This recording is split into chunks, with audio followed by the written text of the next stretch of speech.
Assalamualaikum warahmatullahi wabarakatuh.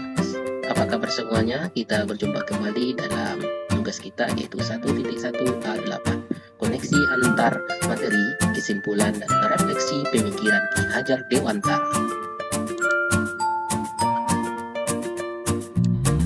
Perkenalkan, diri saya Sundi Reza Arselan, calon guru penggerak. Kemudian kami dibimbing dan dibina oleh Ibu Hafizah selaku pengajar praktek dan Bapak M. Amin selaku fasilitator saya. Untuk menjawab tugas 1.1.A.8 ini dimulai dengan pertanyaan pemantik, yaitu 1. Apa yang saya percaya tentang murid dan pembelajaran di kelas sebelum saya mempelajari modul 1.1. Yang kedua, apa yang berubah dari pemikiran atau perilaku saya setelah mempelajari modul ini. Yang ketiga, apa yang dapat segera saya terapkan lebih baik agar kelas saya mencerminkan pemikiran Ki Hajar Dewantara. Baik, kita akan bahas pertanyaan yang pertama. Pandangan saya terhadap siswa dan pembelajaran saya sebelum mempelajari pemikiran Ki Hajar Dewantara. Yang pertama, saya kurang memperhatikan karakteristik siswa di dalam kelas dan menyamaratakan karakteristiknya. Kedua, secara tidak sadar memberikan contoh tindakan kurang tepat pada siswa, terutama dalam mencontohkan nilai-nilai kebudayaan yang ada di sekitar siswa. Yang ketiga, pembelajaran yang saya lakukan lebih cenderung berpusat kepada guru, sehingga muncul istilah transferan ilmu dari guru ke siswa. Yang keempat, dalam pembelajaran saya cenderung menuntut sehingga membuat siswa menjadi tertekan.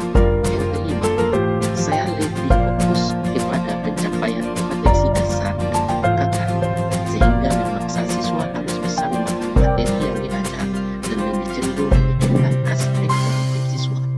Yang keenam, menganggap pemberian motivasi dalam pembelajaran merupakan suatu uraian yang disampaikan sesuai karakteristik. Jadi, pemberian motivasi hanya sekedar saja. Yang ketujuh, kurang memberikan kebebasan siswa dalam menyelesaikan tuntutan pembelajaran. Yang kedelapan, kadangkala memperlakukan hukum yang tidak mendidik, tidak adil, dan menghukum dengan sanksi yang tiba-tiba dibuat. Ya, kita akan masuk ke pertanyaan yang kedua, yaitu pemikiran atau perilaku saya setelah mempelajari modul ini. Yang pertama, menyadari bahwa di dalam kelas siswa memiliki karakteristik yang berbeda-beda. Perbedaan karakteristik siswa merupakan suatu keunikan. Siswa memiliki minat dan bakat dalam belajar yang berbeda, maka haruslah memperlakukan siswa secara berbeda-beda. Kedua, guru itu ingat suasun tolodo.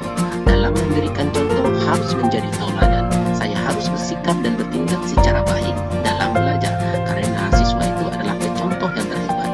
Yang ketiga, guru menjadi pamong dalam pembelajaran, menuntun siswa dalam mengembangkan atau menembakkan minat bakat mereka masing-masing. Yang keempat, dalam pembelajaran, menyadari bahwa banyak sumber belajar yang dapat digunakan siswa, menjadikan pembelajaran berpusat kepada siswa secara seutuhnya menjadi langkah yang tepat dilakukan. Siswa menjadi bebas dalam menemukan pengetahuan yang ada dengan cara mereka inginkan.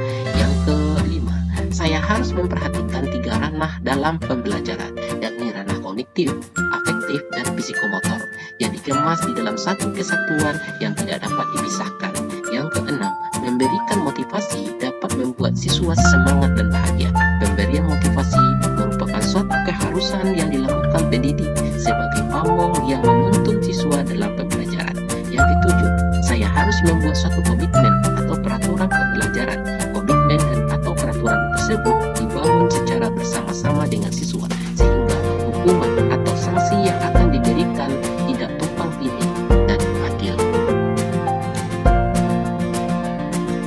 Baiklah, kita masuk ke pertanyaan yang ketiga, yang segera saya terapkan lebih baik agar kelas saya mencerminkan pemikiran Ki Hajar Dewantara.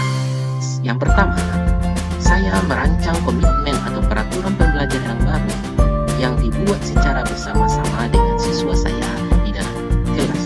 Yang kedua, saya mengidentifikasi dan memahami karakter siswa saya mulai dari minat, bakat,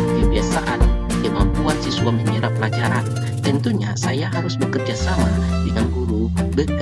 Yang ketiga, merancang pelaksanaan pembelajaran, yang kegiatan pembelajarannya berpusat kepada siswa secara interaktif dan menyenangkan, sehingga memberikan kemerdekaan dan kebebasan kepada siswa dalam pembelajaran. Yang keempat, pembelajaran menyerapkan konsep merdeka belajar dan memperhatikan nilai-nilai profil belajar Pancasila serta nilai-nilai kearifan budaya lokal yang ada. Yang kelima, menerapkan sistem AMOM dalam pembelajaran. Pembelajaran bukan menuntut, namun menuntun. Mengusahakan diri menjadi pamong dan teman bagi siswa.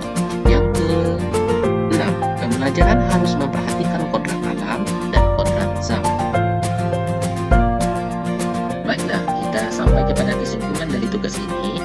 Kesimpulannya adalah, pendidikan itu menuntun anak untuk menumbuh kembangkan bakat minat anak dengan pembiasaan budi pekerti yang baik. Pendidikan harus menambahkan kepada anak dengan memperhatikan kodrat alam dan kodrat zaman. Di dalam pembelajaran harus memperlakukan ingaso sontoloyo, inga dia mangkaso, tuburi handayani. Di depan memberikan tauladan, di tengah memberikan motivasi, di belakang memberikan dorongan. Terima kasih atas perhatian yang diberikan kepada saya dalam memaparkan tugas 1.1.a.8 ini. Saya akhiri. Assalamualaikum warahmatullahi wabarakatuh.